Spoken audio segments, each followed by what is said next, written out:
एक हायवे असताना सुद्धा पुन्हा 85,000 कोटीचा पुन्हा हायवे सुरू आहे. 3,000 कोटीचा आत्ता बोगदा पास केलाय. तिकडे पैसे द्यायला सगळं आहे. ज्या कमिशन मिळत आहे वहां पैसों की खैरात आहे, और ज्या कमिशन नाही वहां कुछ नाही. कर्जमाफ केलं म्हणजे तुमच्या खात्यात डायरेक्ट पैसे, यांना काय भेटणार आहे?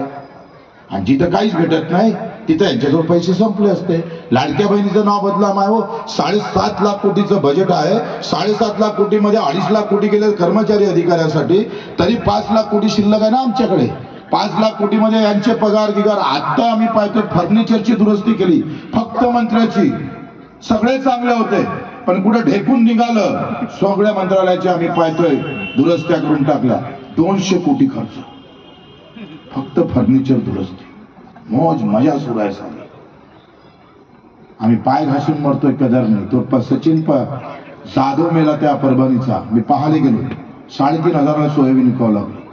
शावकार घरी येऊन बसलाय. सोयाबीनचे अर्धे पैसे व्यापाऱ्याने दिले नाही. त्याची तक्रार करायला पोलीस स्टेशनला गेलं. ते ठाणेदार म्हणजे तू काय तो इतना बडा व्यापारी है वो ऐसा कुछ कर सकता क्या? शेतकरी म्हणजे ते काय, त्याची काय किंमत आहे का? त्या ठाणेदारांना हाकललंय, कर्ज तक्रारच घेतली नाही. ते आमदाराकडे गेलं. आमदार म्हणजे मी या खासगी तुमच्या लफड्यात पडत नाही. सारे खासगी मत चालते, आमचं खालचं हे विचारलं तर तुम्हाला चालत नाही. पश्चाताप झालाय.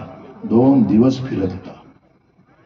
पॉयझन घेतला, इष्टीत मरण पावला. बायकोले माहीत झालं, बायकोनं आत्महत्या केली. PM झाल्यावर माहीत पडलं 7 महिन्याचं बाळ बैला होतं. काय अवस्था आहे, कसं जगावं, कशा पद्धतीनं समोर जावं ही अवस्था आहे आमची. काही वाटत नाही आम्हाला. थोडीस तरी लाज वाटली पाहिजे. मी ज्या गावात गेलो ना ते त्याच्यापेक्षा गंभीर आहे. त्या सचिन जाधवांच्या घरी जेव्हा भेटायला गेलो कोणीच नाही. आता नवरा बायको दोघच जण होते. पोटातलं बाळ नेलं, काय राहिलं काय तिथे. मी जेव्हा गेलो तर कोणाला रोष नाही, कोणाचा राग नाही, कोणाला द्वेष नाही, कोणाला चीड नव्हती, काहीच नव्हतं. साधं निषेधाचं बॅनर सुद्धा गावानं छापलं नव्हतं. एवढे नालायक आहे आम्ही. तो सचिन जाधव जातीच्या नावानं मेला असताना, जात म्हणून झेंडा घेऊन मेला असताना मग भडकलं असतं सगळं, आग लागली असते. शेतकरी मेला म्हणजे कुत्रा मांजरासारखा. तुमची कोण किंमत करते? अवकात काय राहिले? थोडी तरी लाज वाटू द्या रे. आम्ही एवढे का नालायक झालोय? सरकार होऊन तेव्हा तालावर येईल. मी तुम्हाला सांगतोय, मला एका पत्रकारानं विचारलंय, म्हणजे तुम्ही आंदोलन करताय, एवढ्या सगळ्या सभा घेताय, सरकार काही दखल घेणार? म्हणजे सरकार दखल घ्यायसाठी पक्षीकडे फिरत नाही. माझ्या शेतकऱ्यांनी दखल घेतली ना तर सरकारला एका दिवशी दखल घ्यायला.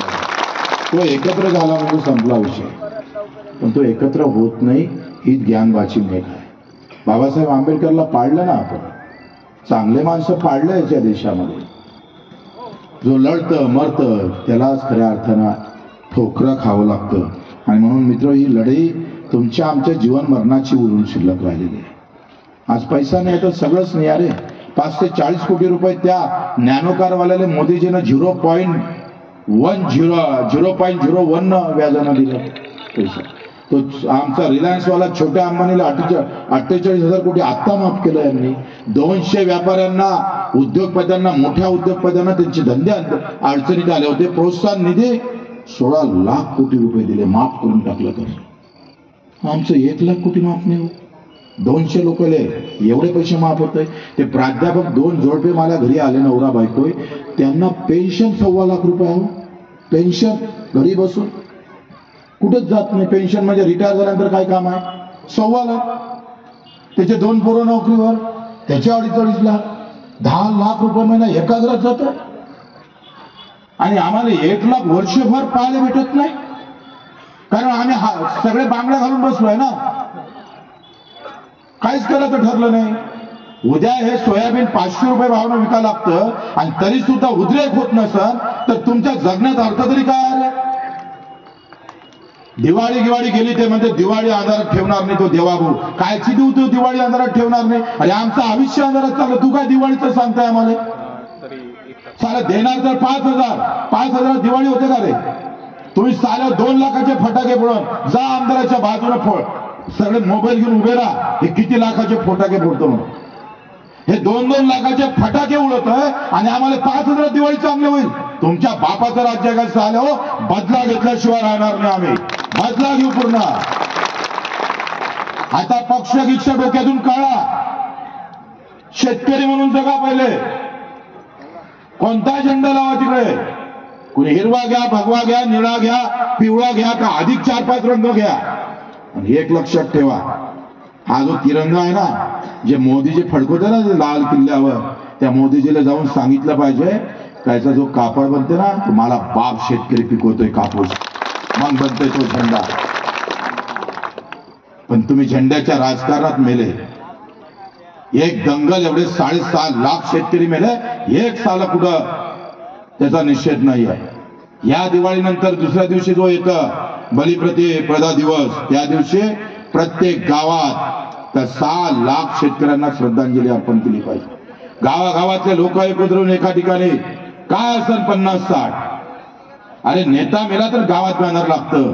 मला 6.5 लाख शेतकरी मेला, एकाही गावात श्रद्धांजली अर्पण होत नाही. आम्हीच आम्हाला मारलंय, सरकार नंतर मारण तुम्हाला.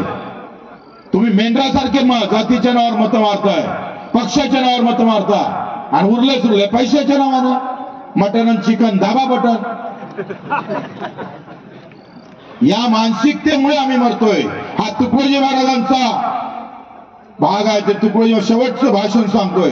तुकडोजी महाराज काय म्हणायचे, लाकडाचा देव त्याला अग्नीचा भेव, सोन्या चांदीचा देव त्याला चोराचा भेव, दुधाचा देव त्याला बोक्याचा भेव. आणि मी 2 शब्द जुळले, राजकारणी देव त्याला मताचा भेव. मत ज्या दिवशी बदला त्या दिवशी सगळं बदललेलं राहील. बॅनर लावले पाहिजे आता का निवडणुकीत मत लागा तर कर्जमाफी दे, हमी भाव दे, 20% बोनस देतो म्हणे या आमचे देवाभाऊ. 20% बोनस सोडा, 500 ने भेटून आले भाव सोयाबीन. कोणी आवाज करायला तयार नाही.